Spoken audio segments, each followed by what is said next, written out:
এটা হচ্ছে সিমের ভর্তা রেসিপি। তো এই ভর্তাটা বানানো যে কত সহজ, চলো আজকে তোমাদের সাথে এই রেসিপিটা শেয়ার করছি। আর এই ভর্তাটা খুব টেস্টি হয়, শীতকালে খুব ভালো লাগে ভাতের সঙ্গে খেতে। কীভাবে বানাচ্ছি চলো তোমাদের সাথে শেয়ার করছি। সিম ভর্তা বানাবো, তার জন্য সিম নিয়ে নিয়েছি। সিমটাকে প্রথমে জল ধুয়ে রেখে দিয়েছিলাম। এবার এটাকে একটা সিমকে দু টুকরো করবো, এই ছালগুলো ছাড়িয়ে নেবো ভালো করে, আর এইভাবে কেটে নেবো সবগুলো। দেখো সিমগুলোকে আমি দুভাগে কেটে ফেলেছি। এবার এটাকে সেদ্ধ করতে দিয়ে দেবো।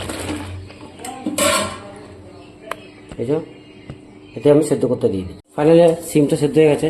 এবার এতে জল ঝরতে দিয়ে দিয়েছি, জলটাকে ফেলে দিয়েছি। এবার এটাকে ঠান্ডা হতে দিয়েছি, তারপরে মিক্সিতে গ্রাইন্ডিং করে নেবো। সিমের ভর্তা বানাবো, তার জন্য আমি তেল চাপিয়ে দিয়েছিলাম। দিয়ে দিচ্ছি 4 কোয়া রসুন কুচি,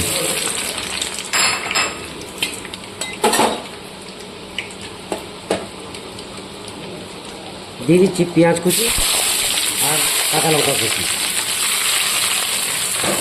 এবার এটাকে কেটে দেবো।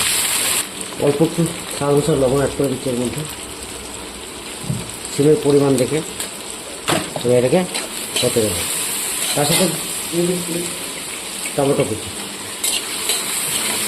এবার এটাকে ভালো করে পেঁয়াজটা আমার রেডি হয়ে গেছে। দিয়ে দিচ্ছি অল্প একটু হলুদ গুঁড়ো, 1/2 চামচের মতো। আর দিয়ে দিচ্ছি অল্প 1/2 চামচ মতো লঙ্কা গুঁড়ো আর 1/2 চামচ জিরে গুঁড়ো। এবার এটাকে কষে দেবো একটুখানি।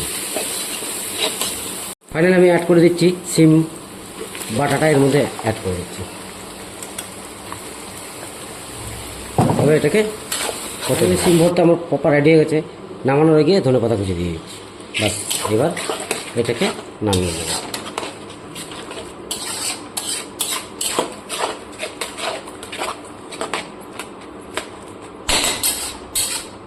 নামিয়ে নিচ্ছি। ফাইনালি দেখো আমি সিম ভর্তাটা নামিয়ে নিয়েছি।